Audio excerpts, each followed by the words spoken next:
Estamos con el expresidente Valentín Paniagua, al que yo hubiera querido entrevistar días atrás. Lo que pasa es que él ha estado en una misión muy importante de las Naciones Unidas en Guatemala. Hubiera querido entrevistar días atrás porque entrevisté pues a Javier Churliza en tono muy duro, muy áspero, efectivamente, a raíz del hallazgo de estas transcripciones que publicó el diario La República. Bien, doctor Paniagua, se ha sabido que durante su gobierno, y no sé si a sus espaldas, el señor Javier Churliza, funcionario del Ministerio de Justicia a la sazón, tuvo conversaciones que yo llamé francamente abyectas en algún sentido, con líderes del terrorismo, e hizo concesiones que luego se traducirían en el famoso decreto 003, que a su vez produjo un régimen carcelario inmensamente laxo para los terroristas, régimen del que ahora disfrutan, ¿no? 12 horas de patio, 2 horas de pasadizo, de acostarse a las 10 de la noche, trato con los abogados en cualquier momento, ninguna restricción para visitas hasta el 4º grado de consanguinidad, etcétera. Todo aquello que se había, digamos, logrado como punición se rompió ahí. Perdóname la introducción tan larga, pero la pregunta es, ¿usted sabía de esto? Pues vamos por partes, no es tan sencillo como decirle sí o no. Yo creo que aquí hay que hacer algunas distinciones previas para que la opinión pública del país entienda el problema que tiene entre manos. En primer lugar, aquí se habla de dos problemas distintos. Uno, el relacionado con los detenidos en la base naval del Callao, y otro, el relacionado con el tratamiento penitenciario en las cárceles bajo dependencia del Ministerio de Justicia, con el tema con el que tienen relación los 3 decretos a que usted se ha referido. Ahora bien, ¿qué es lo que pasó? En primer término, es normal que cuando se suscitan problemas o dificultades en las cárceles, los funcionarios del Ministerio de Justicia pues se entrevisten y reciban o conversen con los presos o detenidos o internos de las cárceles. Pero eso era mucho más. En el caso Esto concreto, era mucho más que una conversación, ¿no? Bueno, pero en el caso concreto de a que nos referimos, se había suscitado una huelga en las prisiones de parte de los presos acusados de terrorismo.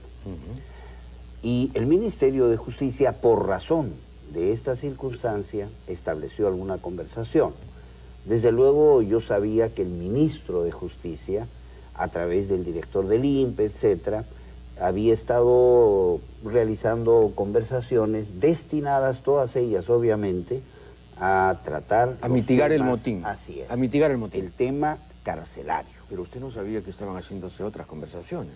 Bueno, obviamente que no, porque no tenían por qué hacerse. Y le digo que no tenían por qué hacerse por una razón muy sencilla. Pero se hicieron. Como es público, no se hicieron, en lo absoluto. Pero lo Javier Churliza las hizo negociaciones. Bueno, oye usted, pero en todo caso, eso no comprometió en lo absoluto al gobierno que yo presidí. Pero usted avala las conversaciones del señor Churliza. No, yo no ¿Usted las conoce?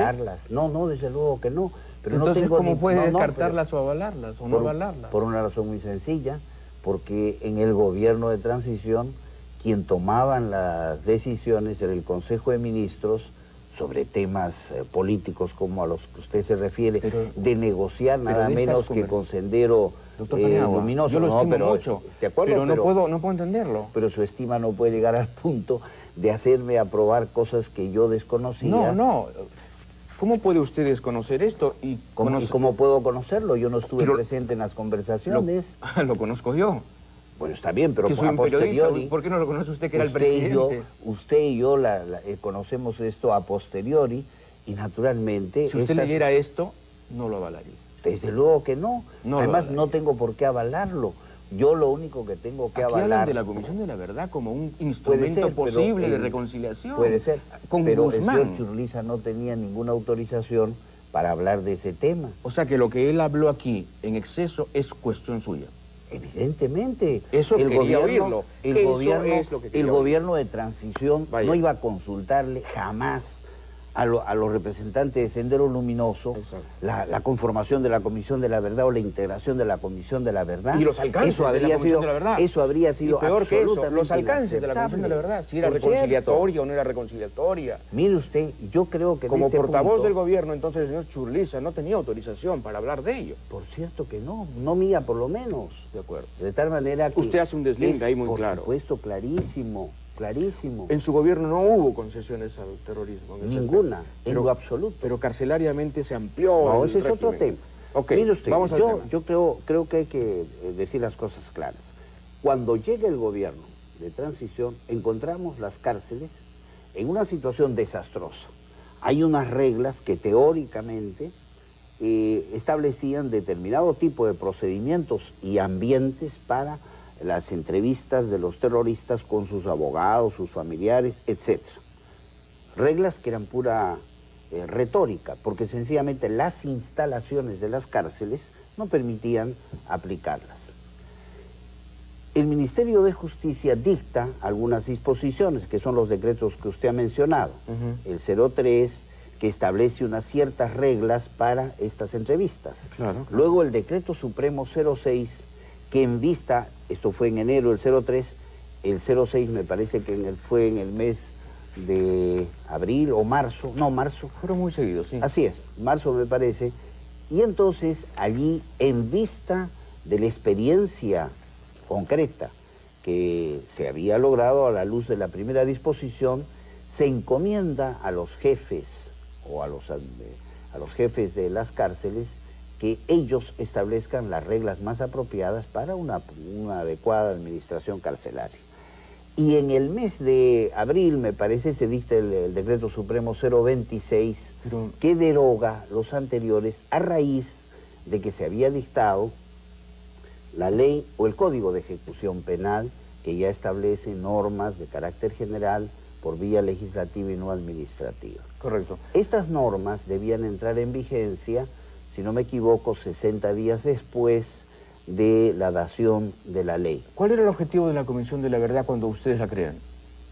Bueno, yo, hay que recordarlo bien, creé la Comisión de la Verdad con el propósito de conocer a profundidad las causas, las consecuencias, etcétera, de la violencia producida en el Perú por efecto del terrorismo, fundamentalmente desencadenado por Sendero Luminoso y el MRTA contra la sociedad peruana. Y con el propósito, desde luego, de que el conocimiento de esos hechos contribuyera a crear condiciones apropiadas para buscar la paz en el futuro. Una catarsis nacional, ¿no es Así cierto? Es. Sin sesgo Ahora, alguno, sin sesgo alguno. Ninguno. Es más, mire usted, esta comisión que creó el gobierno transitorio fue solicitada formalmente por todos los candidatos. Acá está la carta que me dirigen a mí los candidatos a la presidencia pidiéndome la designación, así es, de la comisión el 9 de marzo del 2001. Claro que sí. De tal manera que era una especie de requerimiento nacional. Nosotros respondimos a ese requerimiento. ¿Usted comparte la idea de que la comisión? Perfecto. ¿Usted comparte la idea de que Sendero Luminoso es un partido político? De ninguna manera. Lo dije públicamente en mi presentación ante la Comisión de la Verdad, y desde luego, yo no puedo considerar jamás que una organización que utiliza el crimen y la violencia sistemáticamente sea un partido político. Porque es por el contrario, casi insultar a la partidocracia, ¿no? La política presupone diálogo, razonabilidad y utilización precisamente del diálogo para evitar el conflicto y la confrontación violenta. De tal manera que una organización que utiliza la violencia y el crimen como medio de promoción, llamémosle así, social, entre comillas, es absolutamente inaceptable en un ámbito político, entendiendo la política desde luego como el arte y la ciencia que busca la solución de los conflictos, haciendo razonables y justas las relaciones entre los seres humanos. Última pregunta respecto al régimen carcelario, que es importante. Es importante. Mire cómo presentaba el señor Churliza a sus espaldas, funcionario del Ministerio de Justicia, ante los líderes de Sendero, aquí está Guzmán, la Iparraguirre y algunos del MRTA, el asunto de la reforma carcelaria. Dice así: la flexibilización ha sido como debe ser. El respeto al derecho de los internos, la flexibilización, repite, ha sido, como ustedes ya deben conocer, bastante amplia. Las horas de patio prácticamente son todo el día. 6 de la mañana, desde las 6 de la mañana. El encierro es a las 8. Es un encierro parcial. Los reclusos pueden permanecer en los pasillos hasta las 10 de la noche. Se permite el acceso de familiares de cualquier tipo y de amigos.